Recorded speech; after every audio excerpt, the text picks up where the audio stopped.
السلام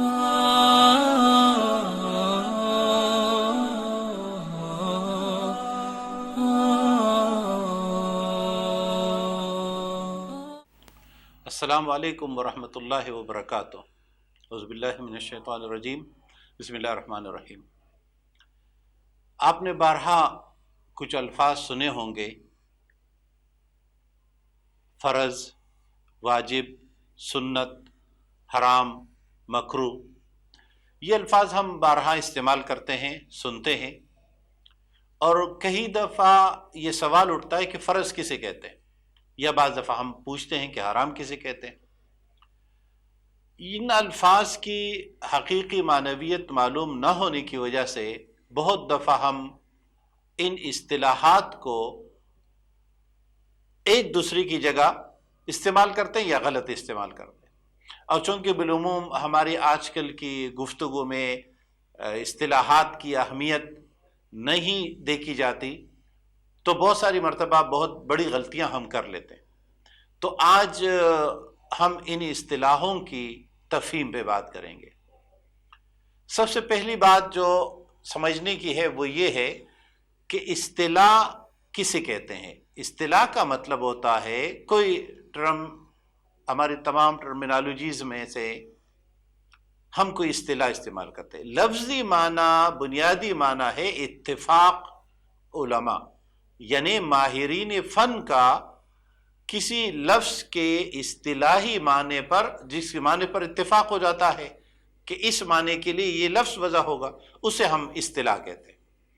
اور یہ ممکن ہے کہ اصطلاحات الگ الگ ہو، اس لیے اصطلاحات کے اختلافات پہ کوئی مسئلہ نہیں ہے، لیکن ہم دینی ماحول میں، دینی علوم میں جو اصطلاحات استعمال کرتے ہیں ان میں سے یہ 5 اصطلاحیں بہت اہم ہیں۔ فرض، واجب، سنت، یہ وہ 3 اصطلاحیں ہیں جو کرنے کے ہیں، انہیں اعمال، انہیں یہ اصطلاحات بنیادی طور پہ اعمال کے اصطلاحات ہیں، کرنے کی اصطلاحات ہیں۔ جب ہم مختلف دینی امور کو سر انجام دیتے ہیں تو کسی کو ہم فرض کہتے ہیں، کسی کو ہم واجب کہتے ہیں، کسی کو ہم سنت کہتے ہیں۔ اسی طرح بہت سارے اعمال کو ہم حرام کہتے ہیں، بہت ساروں کو مکروہ کہتے ہیں، پھر مکروہ تحریمی کا لفظ استعمال کرتے ہیں، تنزیہی کا لفظ استعمال کرتے ہیں۔ تو ان الفاظ کی وضاحت، ان اصطلاحوں کی وضاحت آج مطلوب ہے۔ سب سے پہلے تو ہم ایک تعریف لیتے ہیں، اور وہ یہ ہے کہ فرض اور حرام یہ وہ اعمال ہوں گے جو دلیل قطعی سے ثابت ہے۔ بہت آسان جملہ ہے، جو دلیل قطعی سے ثابت ہوں گے وہ کرنے میں فرض کہلائیں گے، اور ممانعت میں کہ منع جس سے ہے وہ حرام کہلائیں گے۔ دلیل ایک جیسے قوت استدلال ہوگی، یعنی استدلال کے لحاظ سے دلیل کی قوت یکساں ہوگی۔ دوسرے نمبر پر واجب آتا ہے۔ واجب کے لیے جو دلیل مطلوب ہے وہی دلیل مکروہی تحریمی کے لیے مطلوب ہے، یعنی گویا پہلی کیٹیگری، درجہ اول کی کیٹیگری استناد کے لحاظ سے، قوت دلیل کے لحاظ سے وہ ہے فرض اور حرام کی۔ دوسری کیٹیگری ہے واجب اور مکروہ تحریمی کی۔ اور واجب کے لیے جس درجے کی دلیل چاہیے وہ حرام اور فرض سے کم درجے کی دلیل ہوگی، کمزور دلیل ہوگی، کرنے میں اس سے وجوب ثابت ہوگا، ممانعت میں مکروہ تحریمی ثابت ہوگا۔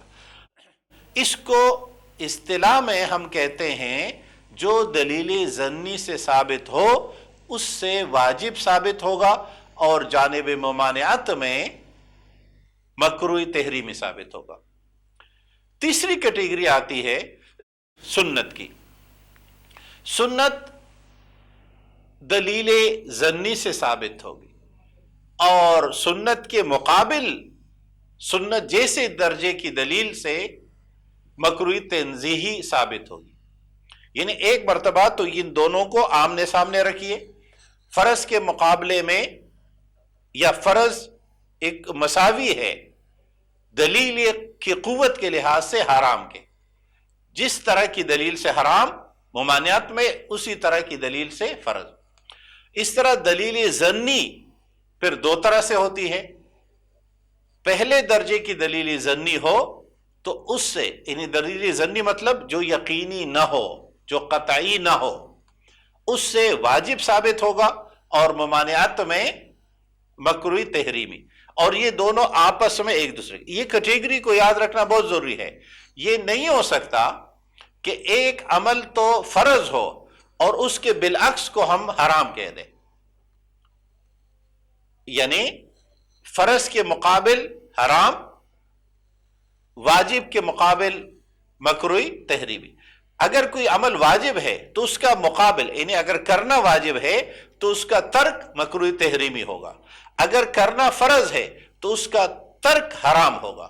اس طرح اگر کوئی عمل حرام ہے، جیسے ہم مثال لے لیتے ہیں، چوری حرام ہے، قتل حرام ہے، ڈاکہ حرام ہے، بغض، حسد، جھوٹ حرام ہے، تو ان سے بچنا فرض ہے، اور جو کام فرض ہے ان فرائض کا ترک حرام ہے، جیسے نماز، روزہ، حج اور زکوٰۃ، یہ فرائض ہے۔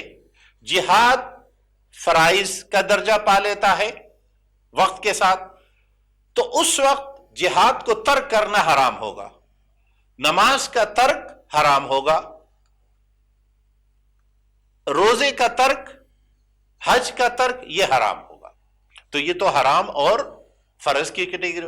اس طرح جو اعمال ہم واجب کہتے ہیں، جس طرح وطر واجب ہے تو اس کا ترک مکروہ تحریمی ہے۔ اس سے نیچے آئیے، سنت ہے، تو جتنے اعمال صالحہ سنت ہے، ان اعمال کا ترک مکروہ ہے۔ یہ بھی یاد رکھیے کہ یہ نہیں ہو سکتا کہ عمل سنت ہو اور اس کا ترک مکروہ تحریمی ہو جائے، یا اعمال واجب ہو اور اس کا ترک مکروہ تنزیہی ہو جائے، یا عمل فرض ہے اور اس کا ترک مکروہ ہو جائے۔ فرائض ترک کریں گے تو یہ حرام کا ارتکاب ہوگا، حرام میں واقع ہوں گے تو یہ گناہ کبیرہ ہے۔ اب ان کے آپس میں درجہ بندی کہ یہ مساوی ہے قوت کے لحاظ سے، اور ان کی یہ ترتیب، درجہ اول فرض، درجہ دوم واجب، درجہ سوم سنت۔ اب سوال یہ پیدا ہوگا ہم ان میں فرق کیسے کریں؟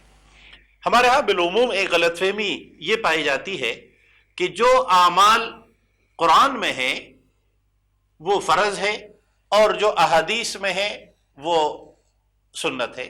یہ بالکل غلط بات مشہور ہو گئی ہے۔ حرام، فرض، سنت، یہ سب چیزیں ہمیں بتائی ہے، ہمیں پہنچائی ہے رسول اکرم صلی اللہ علیہ وسلم نے۔ ہمیں قرآن بھی آپ صلی اللہ علیہ وسلم نے پہنچایا، ہمیں احادیث مبارکہ، نفحات مبارکہ، سنت رسول صلی اللہ علیہ وسلم بھی آپ ہی سے پہنچے ہیں۔